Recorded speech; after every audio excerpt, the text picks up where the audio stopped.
Simple talk के साथ मैं हूं मोहम्मद रिजवान। आज हमारे पास 3-4 खबरें हैं, ज़रा हम तफसील से डिस्कस करेंगे।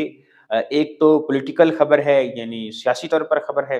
दूसरी खबर ये है कि सुप्रीम कोर्ट में हमारा आपके सामने आज हियरिंग है 2-3 मेन इश्यूज़ पर। एक तो लापता अफराद का केस था, जो हियरिंग हो गई है। दूसरा जो केस था 62 F1 का, उस पर चीफ जस्टिस साहब के अहम रिमार्क्स हैं। और इस तरह इमरान खान साहब के बारे में भी कुछ अहम रिमार्क्स दिए गए हैं।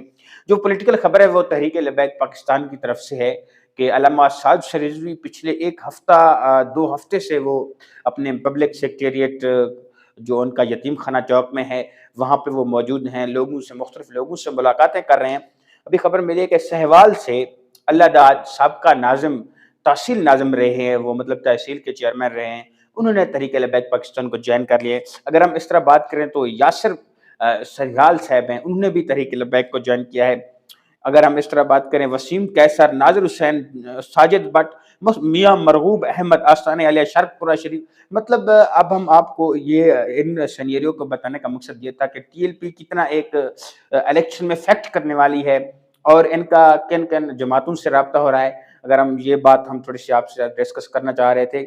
ये अल्लामा साद रिजवी ने एक टास्क दिया था अपने मजलिस शूरा के अरकान को कि आप नए बंदे लेके आए, जो तहरीक इंसाफ से अब मतलब छोड़ चुके हैं, जो नून लीग में भी नहीं जाना चाहते, जो आईपीपी में नहीं जाना चाहते, उनको अपनी तरफ माइल करें, उनको दावत दें। ये उन्होंने इलेक्शन से तकरीबन 3 माह पहले ये टास्क दिया था उन्होंने।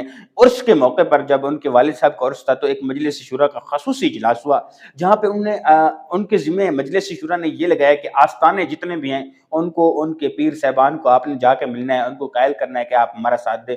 जबकि जो आम सियासी लोग हैं उनसे हम बात करेंगे, हम उनको कायल करेंगे कि वो हमारे यहाँ शमूलियत अख्तियार करें। इस सिलसिले की कड़ी है जहाँ पे मैं आपको नाम भी काफ़ी सारे बताए हैं। और मियां मरगूब अहमद, आस्ताने आलिया शर्कपुरा शरीफ, इस तरह मरी के एक बड़ा आस्थान है बंगाली शरीफ, उनके भी सजदा नशीन ने इनकी हिमायत कर दी है। और पीर सैयद हसीनुद्दीन शाह साहब ने भी रावलपिंडी वाले हैं, उन्होंने हिमायत कर दिया है। मुफ्ती हनीफ कुरैशी ने भी इन्हीं की हिमायत कर दिया। मतलब बहुत सारे आस्थान आलिया हैं जो अभी तक इनकी हिमायत का सिलसिला जारी है। अब अगर हम बात करें कि इनके साथ पॉलिटिकल सियासी जमातें कितनी आ रही हैं, पाकिस्तान मुस्लिम लीग ज़िया, यानी ज़ियाउल हक साहब की जो जमात है, जिनके सरबराह हैं इजाज़ुल हक, उनके बेटे हैं, उन्होंने अल्लामा साद रिजवी से मुलाकात की है। उन्होंने कहा है कि जो मेरा कौमी हल्का है उस पर आप मेरी हिमायत कर दें, मैं आपको अपनी पार्टी की तरफ से पूरे जितना भी आल पाकिस्तान में हिमायत का ऐलान करता हूँ। ज़राए का मुताबिक ये उनका मुआहदा हो गया है, जल्द अनाउंसमेंट भी हो सकती है, या मकामी लेवल पर जो है ना वो उनके इस मुकाबले में कोई कैंडिडेट खड़ा नहीं करेंगे, अपना कैंडिडेट को विड्रा कर लेंगे और उनकी हिमायत का ऐलान कर देंगे। अगर हम इस तरह बात करें कि तहरीक इंसाफ की, तहरीक इंसाफ के वो रहनुमा जो चाहते हैं कि हम इलेक्शन भी लड़ लें और इधर टीएलपी की हमें सपोर्ट भी हो जाए, वो सीट एडजस्टमेंट चाह रहे हैं मकामी लेवल पर। अभी तक उनसे उस वक्त जब इजाज चौधरी साहब इस वक्त जेल में थे, एक दफ़ा उनको जिस्मानी रिमांड पर लाया गया तो उन्होंने अल्लामा साद रिजवी साहब से अपने चेयरमैन बैरिस्टर गौहर अली खान साहब के कहने पर रब्ता किया था, लेकिन वो मजीद बात आगे नहीं बढ़ सकी थी, क्योंकि उनका रब्ता इजाज चौधरी साहब का था साद रिजवी साहब से। आपको पता है जब वो अरेस्ट हुए, उनके बाद गिरफ्तार हुए, तो उनके अच्छे ताल्लुकात बन गए थे।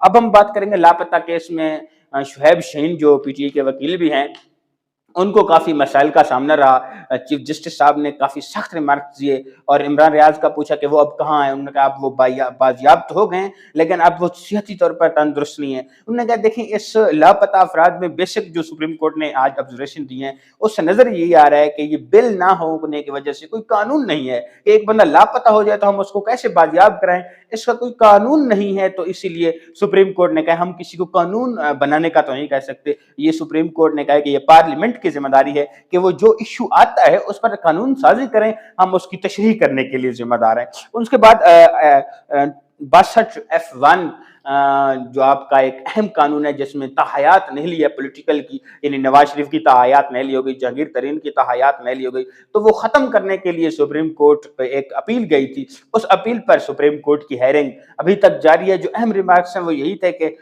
इमरान खान के बारे में और नवाज शरीफ के बारे में कि अगर उन्होंने कहा कि अगर कैद आजम भी इस वक्त होता तो वो भी इन जो रूल्स एंड रेगुलेशंस इस कानून में दिए गए हैं वो भी इसको फॉलो नहीं कर सकते थे। लेकिन अब चूंकि ये कानून बन गया तो हम इस पर ऐनी तशरीह करने के लिए बैठे हैं, हम किसी पार्टी की कोई हिमायत नहीं करना चाहते। तो फिल वक्त के लिए इजाज़त दीजिए, देखते रहिए हमारा यूट्यूब चैनल पर।